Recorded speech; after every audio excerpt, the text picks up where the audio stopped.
We're going for the #1 title, and we're not going to stop. We're the best team here. We're going to win this. We're going to make it to tomorrow. I promise you guys. The biggest tournament of the year. He's up there as some of the best in the world. It's going to be interesting. These guys devote everything to this. It's right here, right now. They have waited a year for this moment. So guys, let's get this started. Use that X ability to jump out.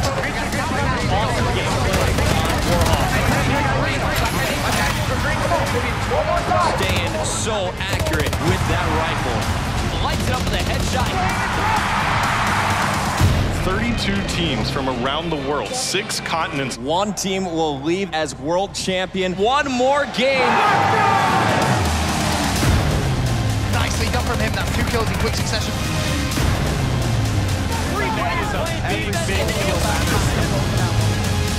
And that is a 6-kill.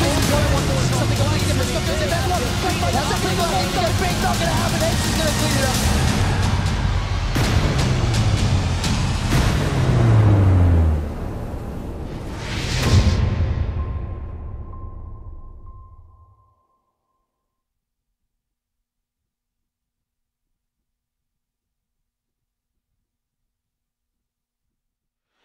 Welcome back to Championship Sunday here at the North American Championship 2015 presented by Xbox. I am Maven, joined by Mr. X. We're about to bring you the losers bracket final between Denial and Faze Red. There you go, you got it. I think Denial. I was waiting for you to finish my sentence too. Denial, they looked obviously great against Optic Nation there. I think in Respawn, probably going to have a tough time against Faze. But I think in the S&Ds, that's where they can really make up some maps. Well, we'll see what we get. You know, I've talked about if Ace is at 100%, I think this could be the best team skill-wise, top to bottom. I still think he's 70% or so. Iffy. He's been playing a little up and down. Yeah, map to map. Kind of depends on how he's really feeling at that time. But for those of you that maybe didn't tune in all weekend, if you did, inexcusable. But we do have a bracket for you so you can get up to date here. This is just for today, how everything is played out. Matt, break it down for us. I mean, Optic Gaming 3-0ing Team Envious, and then in that winner bracket finals, matching up against Faze Red, able to take them out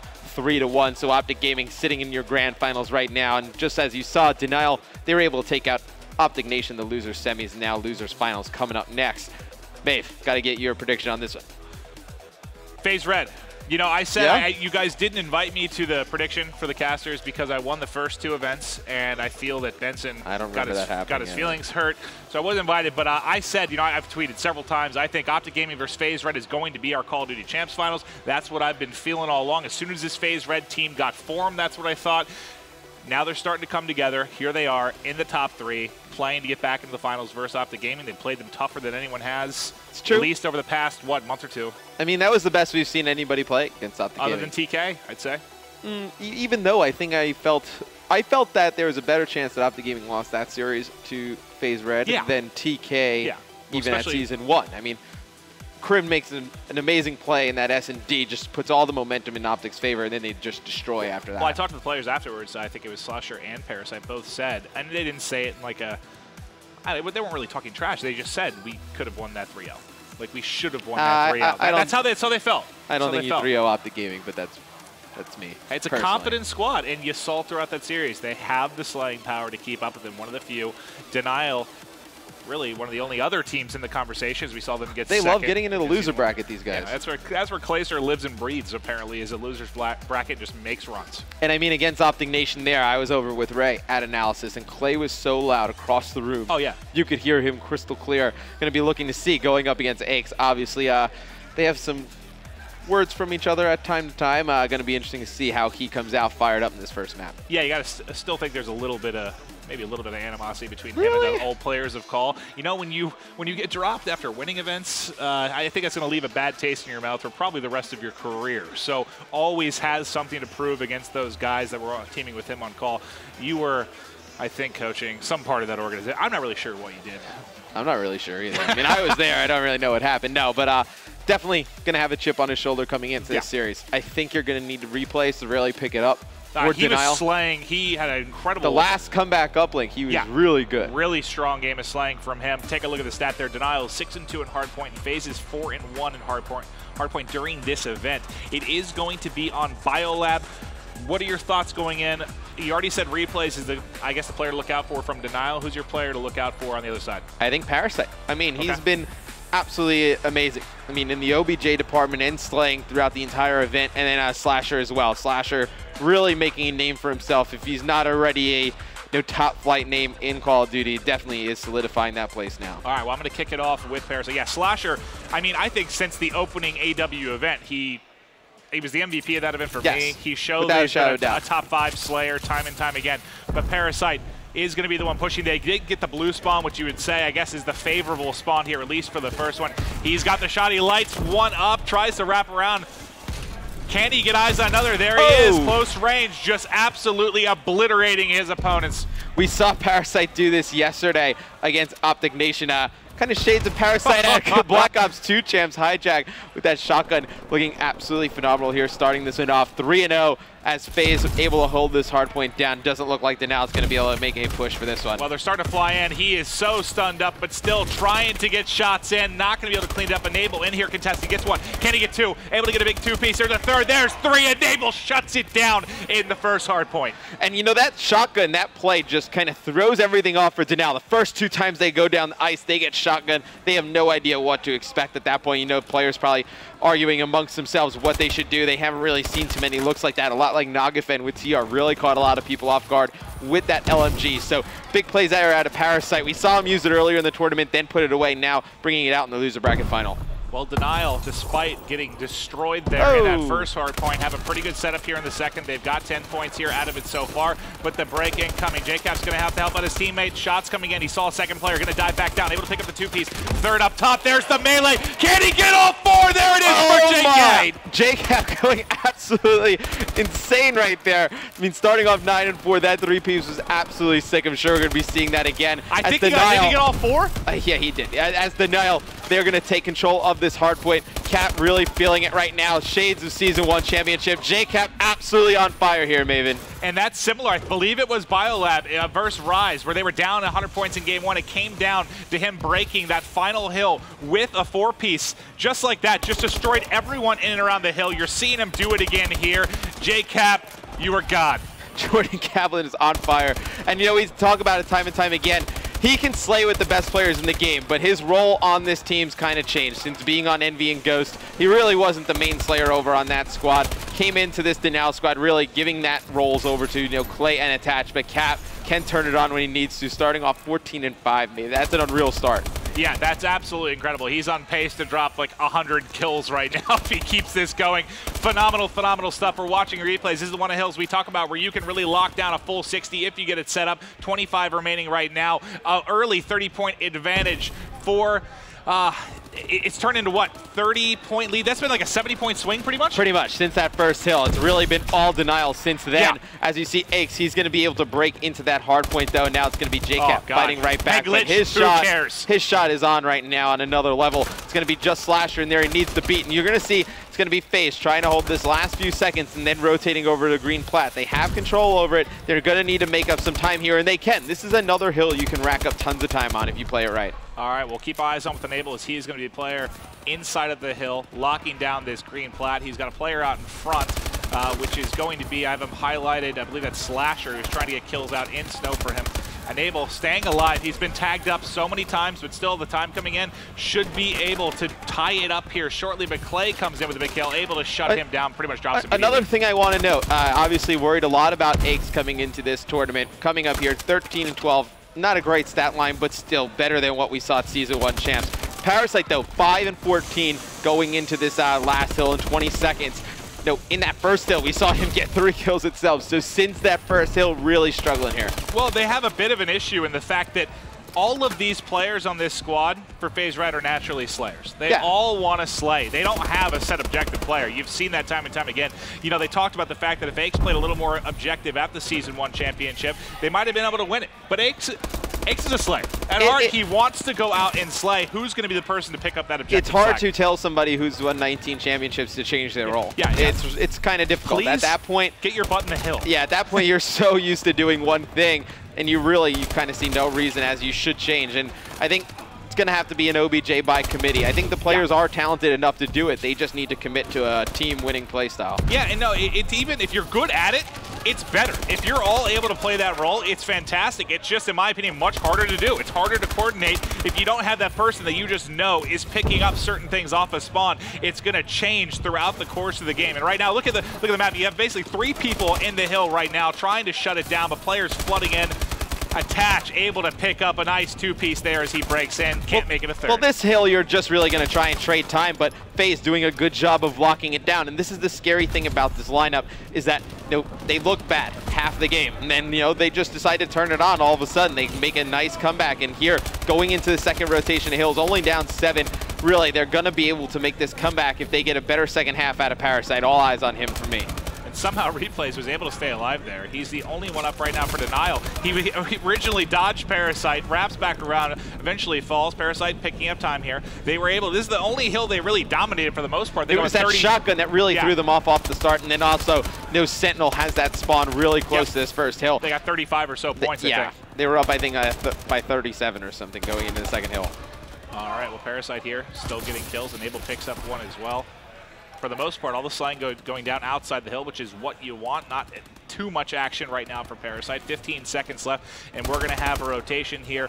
What do they need to do, Denial, to pick up this second hill? I think they're just going to need to rotate early, get control of that outside snow area, and then pretty much force all of Faze to go through that green plat area. You're going to see Clay playing in that mid-bio. Replay is going to have a big gun battle out here. He's going to need to win that. Replays, we talked a little bit about it pre-game. Yeah, no, they definitely can see him in the bush. He's starting off 11 and 18 here. Going to need to pick it up for him. I mean, even though he's not really doing too much of the objective work. 3 captures, you got to look at it. JCat really the one. Him and Attach have been the ones really breaking those hills. Going to need Replays to come up big here. All right, well, Slasher, it's his turn in the hill.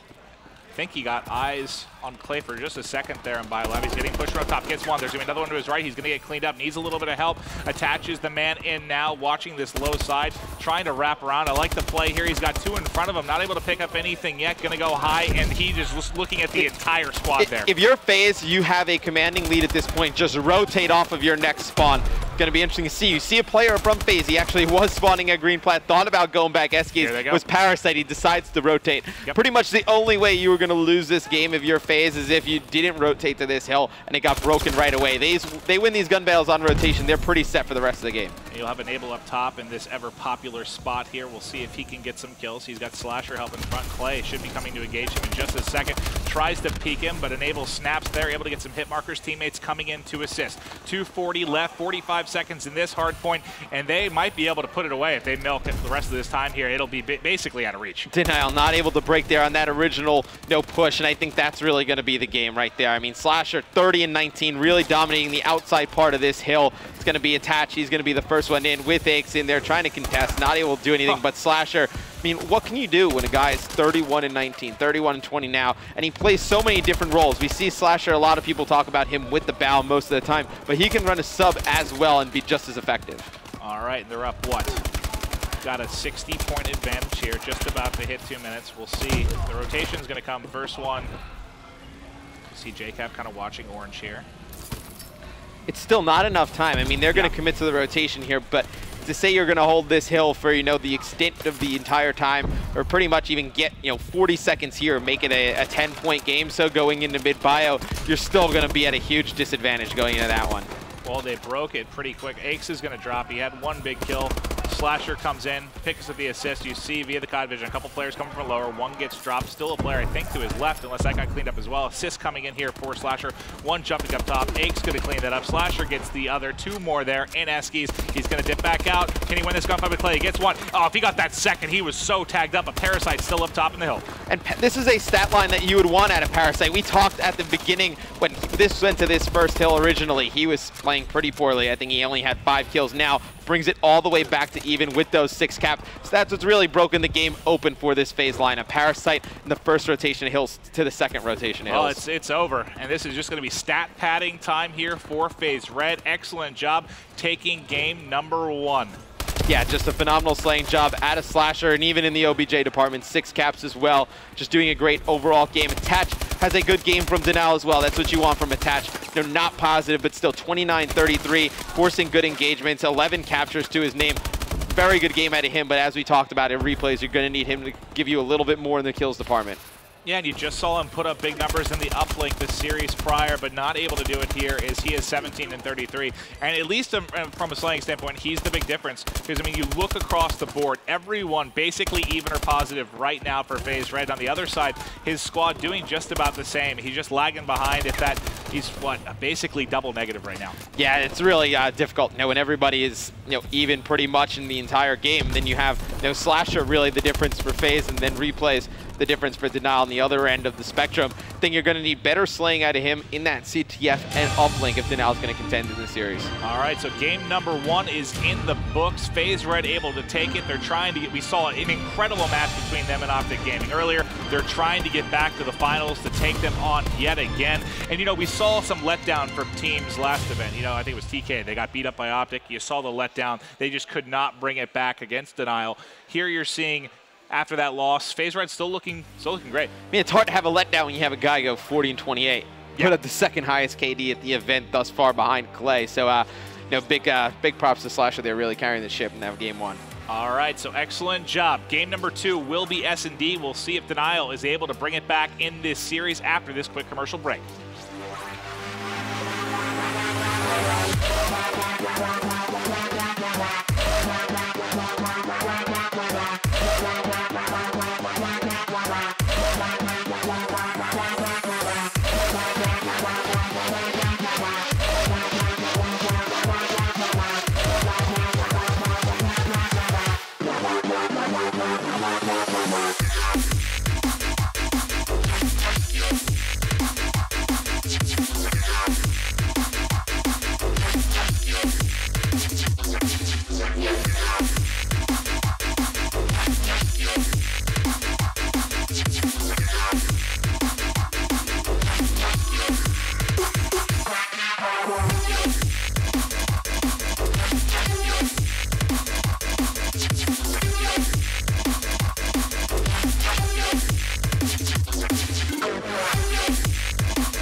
And we are back live with the Losers Bracket Finals.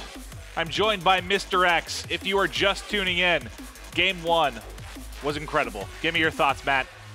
First half of the game, pretty much Denial's favor. I mean, really slow start from Parasite, really kind of the story of the game for me. Second half, turned it on, then it wasn't really that close. Yeah, it's just the numbers, the slaying, we talked about, I feel bad, pointing out slaying over and over and over again, but you said that Replays was the guy you had to look out for because he has pretty, I don't know if it's a confidence thing or if he just needs to get rolling based off momentum, but he has games where he leads in slaying, just goes absolutely nuts, turning on people, looks incredible, and then games where he lags behind a bit, and you can go. He's their objective. Yeah. I know you can go negative. That happens all the time for objective players, but double negative is a little much. I mean, going negative for an objective player is kind of normal. Yeah, yeah. I think, but sometimes you get wrapped up in doing the objective too much. And that's kind of when you see games like that where the slaying kind of really lacks. Yeah. I think as an objective player, sometimes you get too wrapped up in, I have to do the objective, and you just kind of keep jumping in the hill, just playing for that, the objective time. And I think you need to